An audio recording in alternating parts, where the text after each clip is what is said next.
Good afternoon, everybody. Apologize for the delay. Let's wait one more minute just to make sure everybody is able to access with the new link.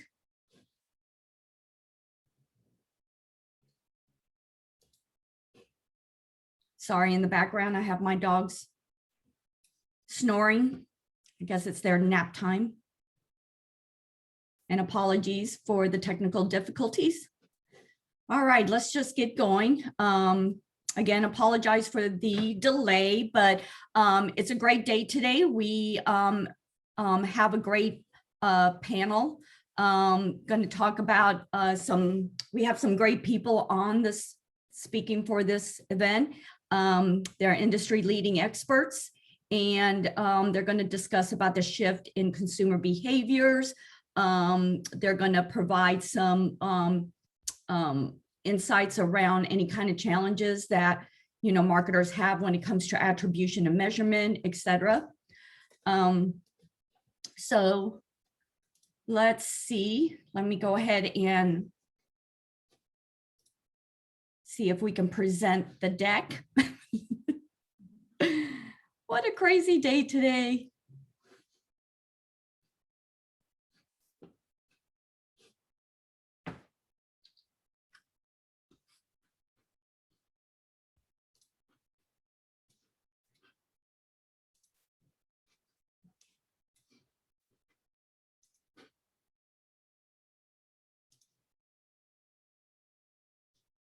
Hey, Emma, let's go ahead and pause for a second.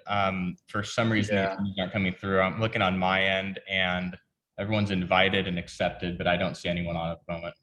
I don't either. I just saw one person There we jump go. on. Looks like the new link's going out. All right, perfect. Okay, and where's the deck? Who's going to present the deck? You want me to? Erica, do you have the deck open? I think you should be running it.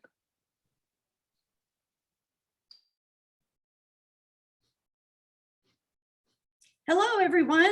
Sorry for the delay. Apologize for the technical difficulties. We appreciate your patience. We are about to start here in a second, bringing up the deck here, hopefully. But we appreciate you joining today. We have a great speaking panel all about connected TV, advanced TV, however you want to call it nowadays. We have several agency as well as a Tubi as well speaking. So anyway, just to jump in, thank you so much, the Goodway Group, for sponsoring. They are our diamond sponsor. Let's see. So we want to make sure that you still stay connected with us. We have job boards if your company is, or if you know anyone looking for a job, we post these almost on a daily basis. So come check it out. Also follow us on our, Facebook, Twitter, LinkedIn. Stay connected as we have updates coming. And yeah, we appreciate you staying and keeping in tab. Anyway, I am so off this morning, so I apologize. So upcoming events, we actually have our EMA Awards on April 22nd. We have a great turnout and we hope you can join us. We have some exciting couple of events, plus we're going to bring in past presidents. So you're going to see some old presidents, or wouldn't call them old presidents, but joining us, as well as a wellness event that we're having on May 20th, and then another trivia night. I'm going to hand it over to Chris so he can just highlight a couple of things about EMA. And I hope you enjoy the event. Apologize again, and thank you again for joining us. Cool. Thanks, Emma. Yeah, so thanks everybody for voting and nominating folks individually and sending in your entries for the campaigns this year. We've had actually 29, which is one of the biggest entries we've had in the past few years. So thank you and appreciate everyone that did support DFWIMA and entering and helping us there. as well as for the nominations this year. These are the finalists, and voting will start next week. We'll send that link out as well, so look for that on our social and in emails. These were the top finalists. So we have Jackie, Nicholas, Amy, and Rachel for Marketer of the Year. I'm not going to read all their last names because it would take a little bit too long. For the Supervisor Director of the Year, we have Kristen, Presley, Stephanie, and Parker. Planner Buyer of the Year, we have James, Katie, Mina, and Oscar. And then we can flip to the last slide. And then for Salesperson of the Year, we have Liz, Billy, Caleb, and Terry. And then lastly, we have for Account Managers of the Year, we have Lauren, Alyssa, and Anthony Perez. So voting again will start next week. You can go to the website, just DFWIMA.org and anytime, and there will be a link there as well. So you can click on that and then start voting. And we'll be voting until the first week of April. So we'll send that out. Those will be the details in there. So please vote often and share that with your friends. Last slide, one more slide for the sponsorships. And we still do have sponsorships available. Unique thing this year, again, we will be doing it virtually, but we've had a little more pre-planning time this year around with not having the scare of COVID kind of coming up out of nowhere. So we actually are doing a pre-party cocktail class that will be prior to the event. And then we'll also have a post-party poker tournament that will be provided through like a Poker Stars. And you'll get the details as well in that with our email. So you can register and join and then have fun with us. And there'll be prizes for that too as well. So reach out to sponsorship@dfwima.org. First come, first serve. We've already had lots of interest here. So please, pick up those sponsorships today and appreciate your support for that as well. And I will turn it over to Erica to get things moving. Thank you.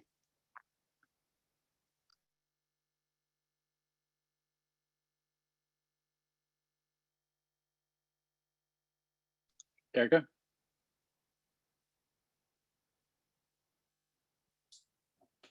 Sorry, I had myself muted. Hi, everybody. We're so excited for part 2 of our conversation around the evolution of advanced TV. I sit on the programming board for DFWIMA, so I'm really excited about the event that we've put together for you today. We want to give a huge shout out to our sponsors, the Goodway Group, Katz Media, and Alethea. We could not do this without you. Our diamond sponsor, Goodway Group, planning an effective, impactful, and marketing strategy has become more challenging than ever due to significant media fragmentation, data accessibility, and consumer behavior shifts. The good news is Goodway can conquer the new frontier of marketing together. Goodway Group is with you every step of the way. Their hyper-focused, diverse team harnesses the power of data, insights, and predictive intelligence to deliver powerful digital marketing strategies custom built for every brand's unique challenge. And also thank you to our platinum sponsor, Katz Media Group. Katz Live is the first ever live streaming marketplace with exclusive digital feeds of sports, esports, and music events available to target your audience when and where they consume content that matters to them live. Katz OTT is the largest independent aggregator of impressions in the most unified ecosystem, a one-stop shop solution to reach viewers at scale nationally or down to zip code level with impression level detail. Now, without further ado, let's introduce our expert panel. Moderating today's discussion, we have James Herring, who is going on his 14th year as principal of the Richards Group, Lindsay London, who has worked her way from intern to group media director at Slingshot, where she helps her clients navigate linear TV to CTV and everything in between. Trevor Montero joins us from Iraq as the VP of Communications and Planning, and also leads the planning for Six Flags and Midas. We have Jonathan Campbell, who's the advanced TV lead in the Central Region for Tubi, where he helps clients understand the impact of their investment across Tubi and the broader OTT ecosystem. Katie Anderson is joining us from PMG as a programmatic lead, where she directs programmatic strategy buying for luxury, retail, and travel brands. And then last but not least, of course, we have Amy Bartle from TaxAct, where she is the head of media and managing all consumer-facing paid media. Amy firmly believes that the best media is the channel where the one your consumer is using, and we definitely agree. So we're so excited to have this panel of industry experts join us today. So enough from me. I will turn it over to our panelists. Awesome. Well, thank you very much, Erica. You guys can hear me okay? You guys can hear me okay? This is James. Yes, we can. Awesome. Very, very good. All right, we're going to get things rolling here. Thank you very much to all the panelists who are joining us today, and thank you for DFWIMA. I am an old past president, just to throw that out for Emma. In any event, today definitely is an intriguing topic for us to embrace. I think it's always great for us to kind of take a little bit of a view of what's going on with consumers, and had a little fun kind of putting together a quick little deck that I want to share super quick. There we go.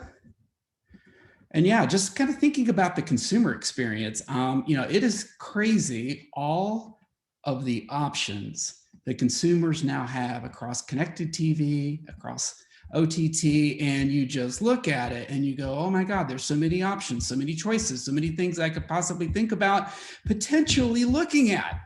And it's a pretty crazy long list. We actually sat down and said to ourselves, what if we took the base price list and looked at everything that you could possibly choose from? And oh my gosh, you could really, if you wouldn't totally add all these up and do it all at once, but if you did, you'd spend well over $300. And I don't know about you, but my past cable bills, I never wanted them to go over $200, and look where we're at. We're getting pretty crazy. And if you look at the space, I won't go into too many data points because I know this astute group has a lot of fun stats to share. But you look at what's going on. I think one stat that really rocked me was 50% of CTV ad buyers said that they're shifting their approach from a content approach to an audience approach in 2021. So that mindset, digital mindset of audience first, is definitely taking hold.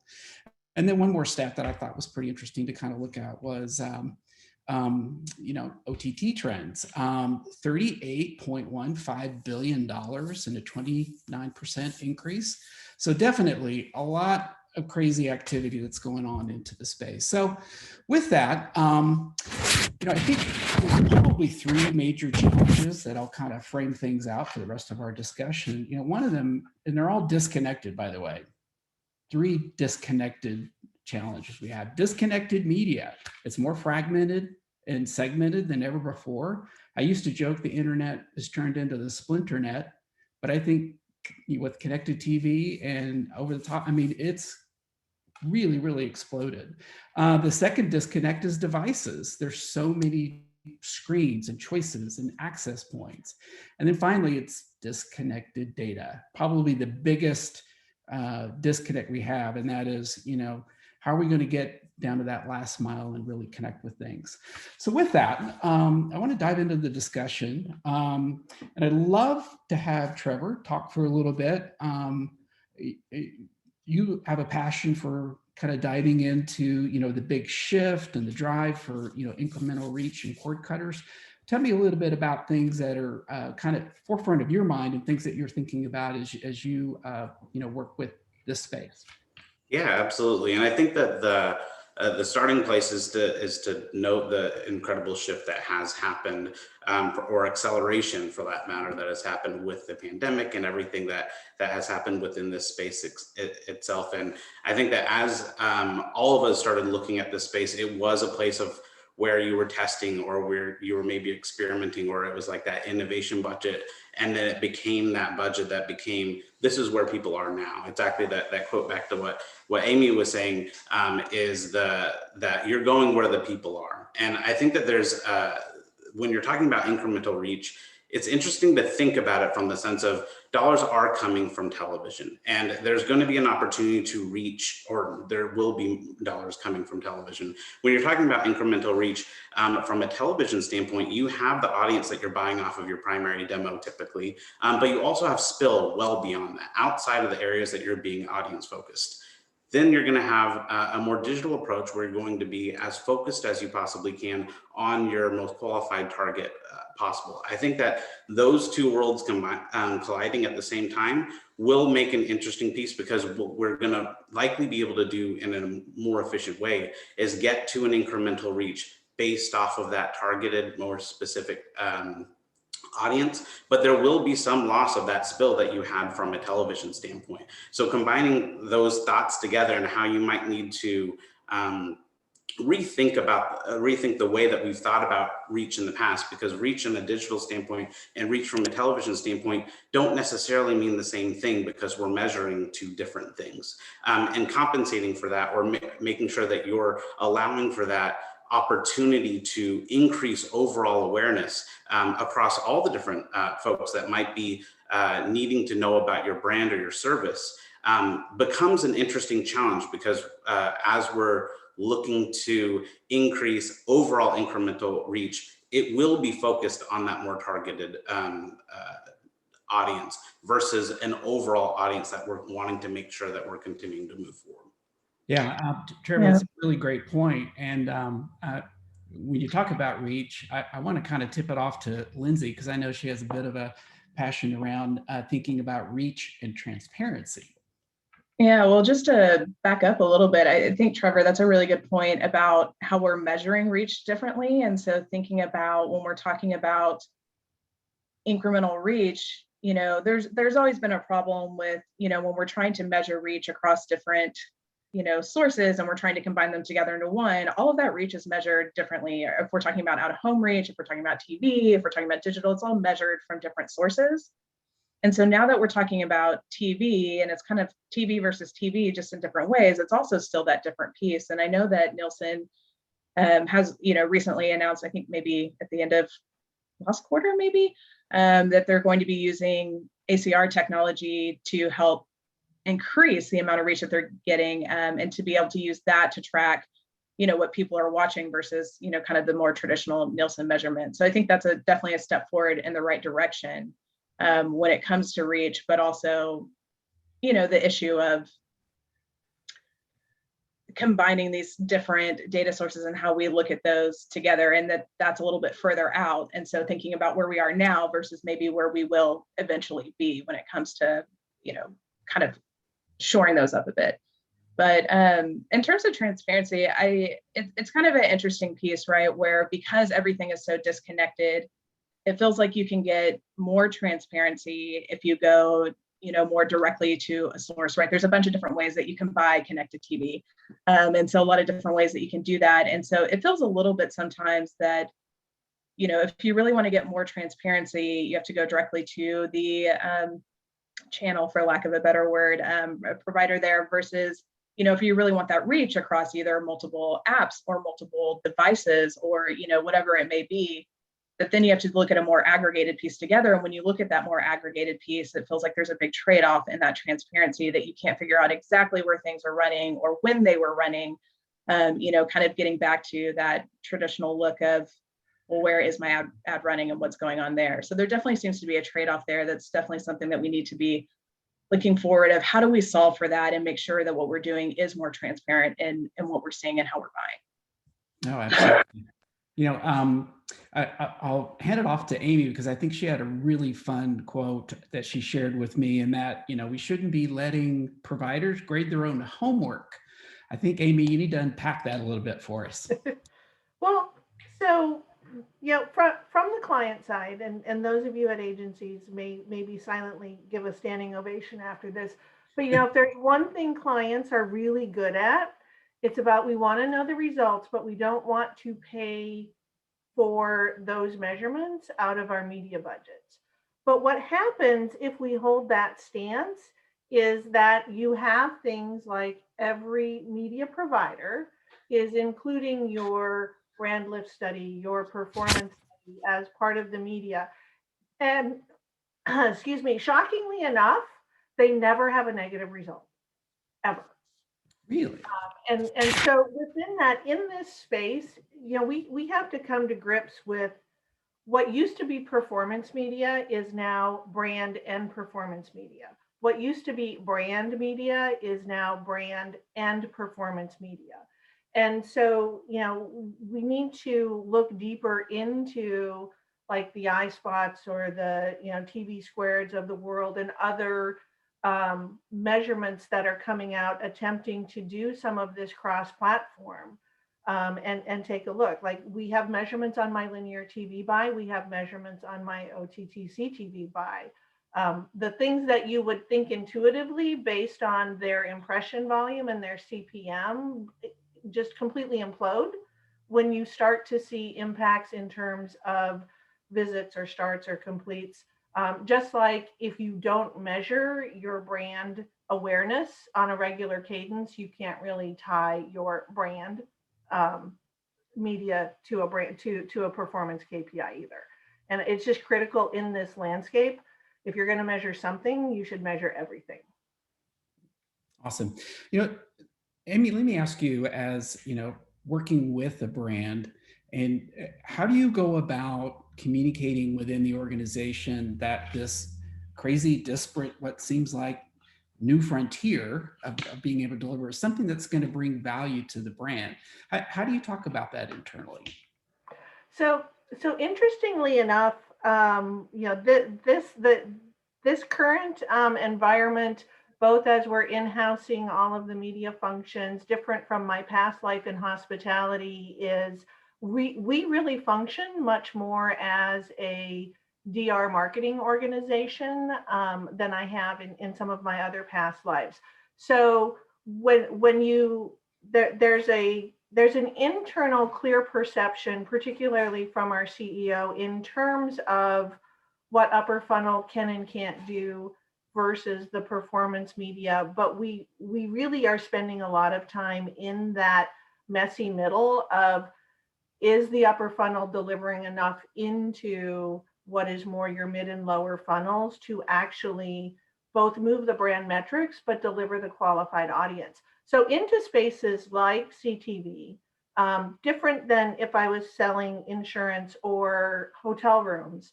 While everyone pays taxes, not everyone pays to file taxes. And so we actually have we have a smaller audience than you might think, because we're honing in on those characteristics of a paid filer versus a free filer. And so when you get into the lens of areas that let you have validated audiences, you really start to see the benefits. But then data quality of audience becomes paramount. Yeah. Okay. Well, I think it would be great in hearing a little bit from you know, a channel or partner. So I want to tap Jonathan to talk a little bit, because I think, you know, there's still a lot of question about measurement. So Jonathan, how are you guiding clients and agencies and contacts these days? Sure. No, it's a great question. I don't know if my background is flipped or not, so I apologize if it is, but we're just going to run with it. I think Amy brings up really good points about how to measure CTV appropriately.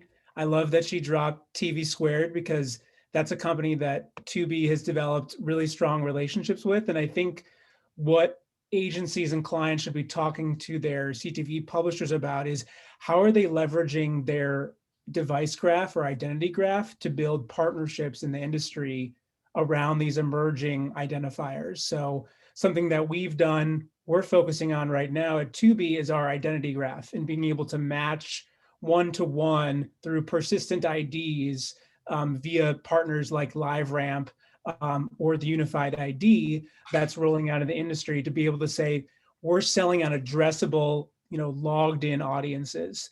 We're not matching based on cookies or device IDs or IFAs. We're really trying to hone in on a logged in audience and match against one-to-one households, so we can tie that full loop attribution. And I think there's a lot of opportunities in the CTV space, based on, similar to what Amy was saying and what Lindsay has mentioned, is saying, how are we connecting our CTV budgets to lower funnel KPIs? And things to look at that could be talked about is correlation, not necessarily causation. I think sometimes in advertising, we have this idea that someone saw an ad and they're immediately going to do something, or they're immediately going to take action. And I think oftentimes it's way more of a correlation than a causation. And the key is to connect those dots. So doing things like incrementality tests or match market tests, or being able to, run media in one market and not in another, and say, particularly looking at connected television, what is the lift on signups or purchases, or for, Tax Act specifically, what is the impact on registrations file your taxes. So I think there's a lot that can be done. And I think the questions that need to be asked from agencies and clients to partners like Tubi is, what are you doing in the identity space? What are you doing in terms of leveraging your identity graph and leveraging your audiences to do more addressable type of buys?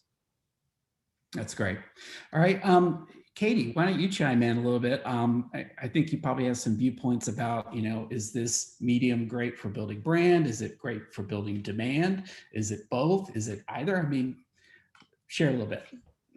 Yeah, of course. So it's an interesting question. And I think 2020 was a really big year for CTV for a few reasons. I think in the background of all of this, everyone is talking about cookie deprecation and everything like that. And with CTV reaching a scale where we can buy it programmatically to such a point during 2019 and 2020, it kind of threw us into the deep end as far as navigating that cookieless area from a connected TV standpoint. And I think the other piece that's important as well is just the user experience. If you think about yourself in March and April of last year and just working from home and everything like that, you are watching TV exponentially more than you had historically. You are not just watching connected TV, but you are doing things on other devices simultaneously. You might be watching a type of video on your mobile device or on your desktop while you're watching TV. And that's just how people consume media these days. And so that funnel mentality, I think, with CTV being able to be purchased programmatically, stepping away from that and viewing CTV as part of an overarching touch point within how that consumer works throughout the day, I think it's a really powerful medium. And I think with the expanse at which people have been consuming connected TV, I think free ad-supported streaming services like Tubi, Zumo, et cetera, have seen a huge growth during the last year. And I think across those other already existing CTV platforms that were offering a programmatic approach, the audience data has become so rich that there is really a feasible nature to use CTV as a scalable way to get a fully immersive customer experience. It's something that is not a banner in the side rail of a web page or a mobile ad on a website that you can barely read. It's something where people are completely immersed. And from a programmatic standpoint, I think if you talk to Google, Trade Desk, et cetera, the DSPs who have been working with partners like Tubi and other major OTT providers to onboard their inventory, I think it is becoming much more of a realistic thing to be able to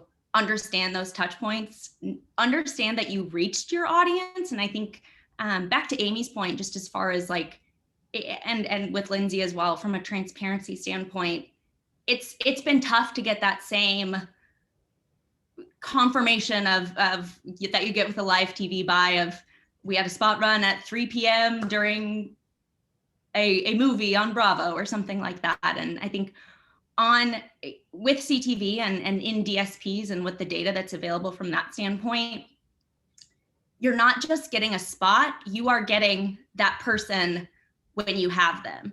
People are cord stacking, people are watching linear TV, they have those subscriptions and also have their Hulus and other streaming services, and you are getting them when they are on that connected TV platform, and you're able to actually get that live view, whether or not it was at the exact time that you have envisioned this user viewing a program. So there really is so much less waste and so much more transparency in making that user connection to really evaluate CTV as something not just as an awareness buy, not something just as a like overarching, like along with the billboards and everything else. It's something that really is part of your portfolio as an omni-channel marketer.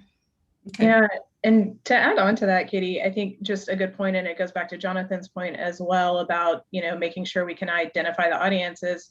right, it is an overarching piece of it. So let's think about how do we get people and use that for awareness that then leads people through the path to, kind of a final purchase or, whatever it is you may be looking for your final kind of KPI there. But, great, we know that they've seen it on this program, and okay, well, great, let's retarget them later with, maybe banner ads that are more efficient and, aren't trying to do the heavy lifting of trying to get across like, what is this product and keeping it top of mind, which is what, CTV is going to be great at. And Amy's point, like it plays in both, right? It's not just like people see it as an awareness and then nobody ever takes action from a CTV ad. That's certainly not the case. But how do we use other more efficient media types to help, try and drive people and remind them of what they saw in that ad? And that becomes especially important as we go into, even more of a cookieless world, and back to Jonathan's point of, unified IDs and, making sure that we can actually connect those things and continue to connect those things together. Yeah, well, I definitely know I would like to have a unified world right now, because it's been too crazy, right? Like, you got your pandemic, you got your crazy wind blasted St. Patty's Day. What's going on in the world here? But I want to touch base with Trevor back to, thinking about this space, because I look at, great, lots of really targeted, focused opportunities where maybe we can cost effectively drive some share or something. But, we also have what a lot of marketers and brands have relied upon for a long period of time. It's these sort of tentpole events or appointment TV stuff. And we're about to have the biggest, baddest one out there, right? March Madness, right? Go Texas Tech in the tournament. So Trevor, talk a little bit about, you're always focused on business outcomes. And I'm wondering, when you advise clients, like, how do you balance the appeal of these big tentpole things with, hey, wait a minute, over here, we've got a lot of flexibility with reaching people with these different, kind of connected approaches. So how do you advise clients? Yeah, and I think that that's going to depend on what the client's trying to accomplish. And I think from what everyone just talked about, it feels like there is a dichotomy between that audience approach and the content approach that even within the stat that you mentioned at the very beginning, 50% of advertisers are moving more towards audience based. That means 50% aren't, right? Like that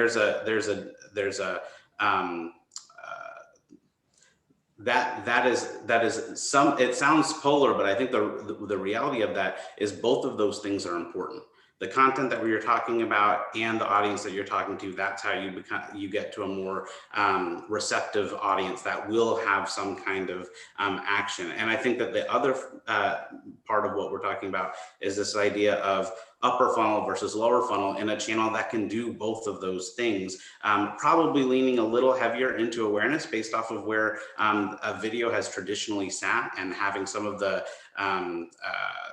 other channels out there to do heavy lifting on closing the deal or finalizing that transaction. But I think that as we're talking about trying to navigate that piece, it's really, in some cases, you're going to have a brand that is purely trying to grow awareness of who they are and eventually get to the point where they're trying to have a hard sale. Sometimes that's going to be more overall branding, and then and after that it gets to the point of saying, okay, well, now what are the hard-hitting messages that we can get to change this, to change the narrative and to make them act right now. So I wish there was an easy answer to what you just said. I think that as you're talking about content, that makes a difference. If you're talking about March Madness, if you're talking about the Super Bowl, if you're talking about certain channels, that I think inherently, using the television example, that inherently is going to be different, even if you're reaching the same amount of people as daytime television. If you have a bunch of different spots, there's an inherent understanding that people believe that piece, that impression is not necessarily always an impression, but there's always the conversation of get in front of the right people, and being as targeted as possible is going to allow you to be as effective as possible. Okay, all right. I can definitely buy into that. I think you raised a good point about aligning business objective with, thinking, is this more kind of brand or demand? So I'm still a little, kind of thinking through the measurement part. And I'm wondering, this is kind of like maybe 1997, 98 internet explosion of measurement, a lot of questions about what exactly am I buying? And I think Amy has a point of view as a brand about worried about how much am I really getting for my dollars? How much fraud is out there? Amy? Well, and it is an interesting question. Like, and Katie nailed something that every brand marketer or client side knows. It's really nice when you can tell the C-suite where the spot's going to be in this program at this time, and it's never I never see an ad. Why don't I see an ad? Well, you're not the target. But that delivery piece is important. But this is the space of, it's not an or world of linear or connected, performance or brand. This is the world of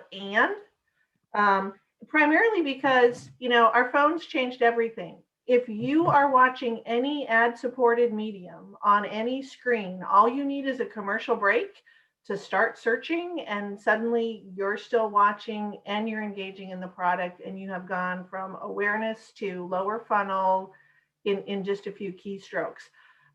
So it is critical that you determine why you're doing what you're doing and how you're going to measure it, because truly I have seen, a 4x CPM in a CTV deliver more into measurable performance outcomes than 4x the impressions at a lower CPM across a linear buy. And a lot of that is due to the targeting.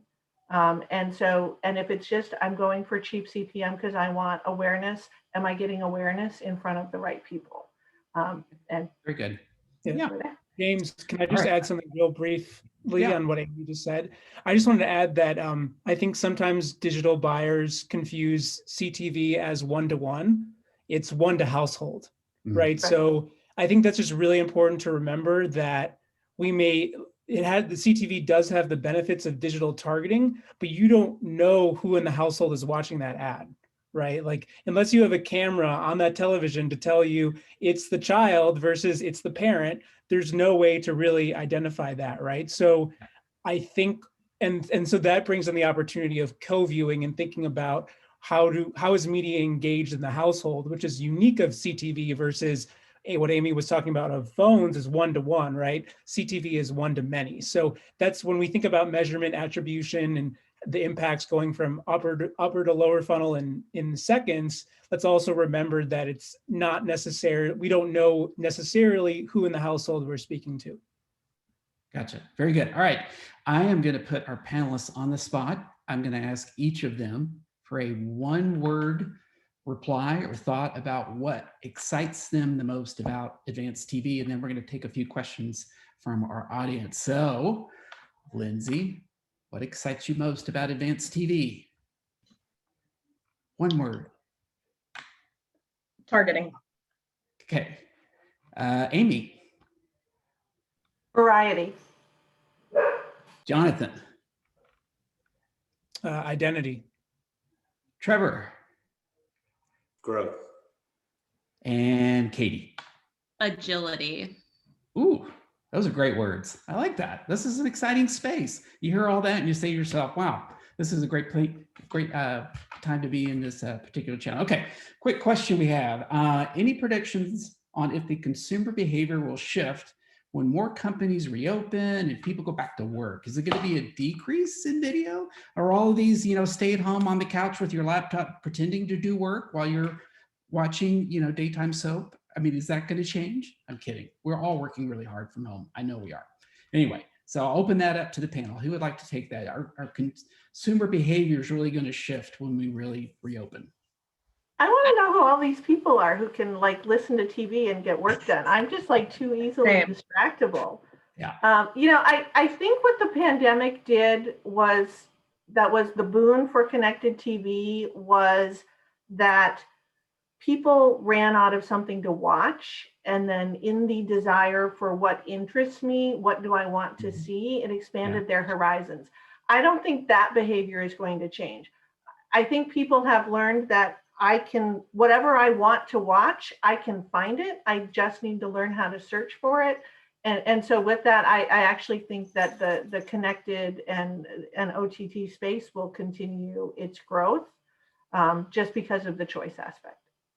Awesome. Very good. Anyone else? Katie, I think you have something. Yeah, I think this goes exactly with why I am excited about the agility of just advanced TV in general. I think from a programmatic standpoint, and kind of what I mentioned earlier, including connected TV as part of a larger programmatic buy across display, native, et cetera. I really think that connected TV and advanced TV in general offers a big future for advertisers who have historically had a really consistent year-over-year channel mix. I think being able to react in real time to how people are using media will ultimately help advertisers understand what that role of advanced TV means. I think if you look at linear and you look at the amount of advertisers who participated in upfront buys as part of this year, it's a lot lower than what you would look at for previous years. And I think advanced TV and being able to buy things like connected TV and addressable TV programmatically really does give us the ability to react to the market. And I think as far as the question goes, no, I don't think connected TV and viewership is really going to go away. I think if you look at the space right now, it has increased tenfold. And to Amy's point, the amount of content and information that's out there is booming. This was during 2020, the content that really people got drawn to was the stuff that they watched 10, 15 years ago. And that aspect of that older content being fully available across multiple providers when it's historically been kind of behind bars for a lot of viewers, in addition to all the new content that's coming out. I really don't see video going away in any shape or form. And I think if you look beyond CTV and look at things like TikTok and YouTube and any other video channel that people are using, I think it's definitely here to stay. It's definitely a storytelling medium that people are drawn to. However, that agility and being able to really scale up and scale down with connected TV is something that really is not an option with a standard linear buy. And I think as more and more advertisers go back to market, kind of post-COVID and everything like that, I think it really is going to allow a layer of safety to ensure that they can really adapt to people in real time versus locking in a linear buy and hoping for the best. Okay, very good. All right, I'm going to give my panel a jump ball. All right, so as a agency, I've got a promising startup with a new product that's interested in gaining mass awareness, and it's a consumer packaged good item. Is advanced TV a good avenue to cost effectively launch my product, or am I getting just so fragmented and targeted that I'm probably going to waste my money? What do you think? Jump ball, anybody? I think a lot of it depends on who the audience is, who the partners are, how you're buying. Is it programmatic? Is it direct AO? I mean, to Katie's point, I think programmatic gives you the flexibility to test and learn really fast. Okay.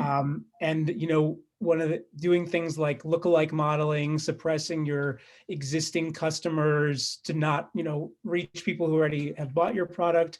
There's a lot of things that you can do for via connected TV versus sometimes the rates on linear television or / the amount of hassle that you have to go to doing a linear buy. It may be just really quicker to just get into that CTV landscape and let it fly. Okay. Oh, that's an interesting thought. Anybody else? Yeah, I mean, I was just going to add on to that I don't think that it's a waste of, you know, watching it there, but it definitely does depend on your audience. And so, you know, who are you trying to reach there? But if it's just like more of a general consumer audience, right, then I think it'd be a great place to launch it. Because even as we talk about fragmentation and different ways to buy it and, you know, those types of things, it's not like there's not fragmentation in TV, like, you know, linear TV as well, you know, so there's plenty of fragmentation there too. So I think it just comes together to Jonathan's point, how do you end up putting that buy together? It wouldn't be, than just like trying to launch through like one app or one TV. Or I mean, you'd really have to put together a more robust buy to do something like that. Okay. That does lead me to another thought. In the scope, and we've talked about lots of options and avenues and things. Amy, they just announced that the tax deadline is moving back, and maybe you had media plans in place to really pump it up before April 15th. Now it's May 15th. Is there enough flexibility, or is there too many options to manage? I mean, how do you look at just managing placements in this space and is it nimble enough for you? Well, so first, I appreciate all of the people in the tax season ahead of me who lived through the first ever time that April 15th was anything other than like April 17th.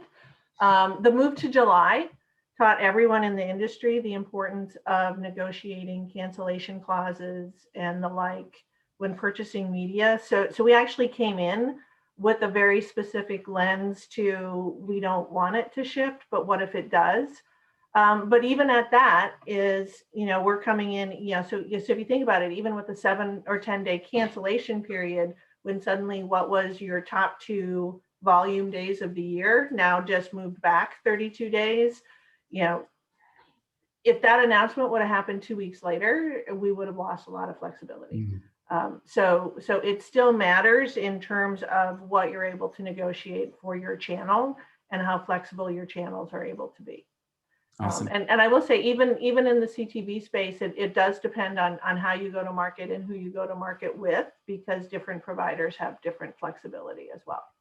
Gotcha. So make sure you're upfront about what exactly is your cancellation clause. Okay, well, speaking of being canceled, apparently I'm getting canceled. So I'm going to turn it back over to Erica. I appreciate you guys. Thank you so much for chiming in and sharing a lot of great advice. I think it definitely opened up my eyes today about possibilities. So thank you. Back to you, Erica.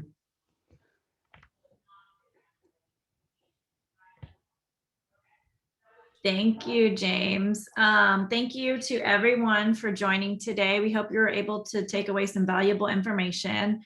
We want to keep bringing you the best content. And again, we could not do this without our sponsors. So thank you to Goodway Group, Cats Video Group, and Alethea.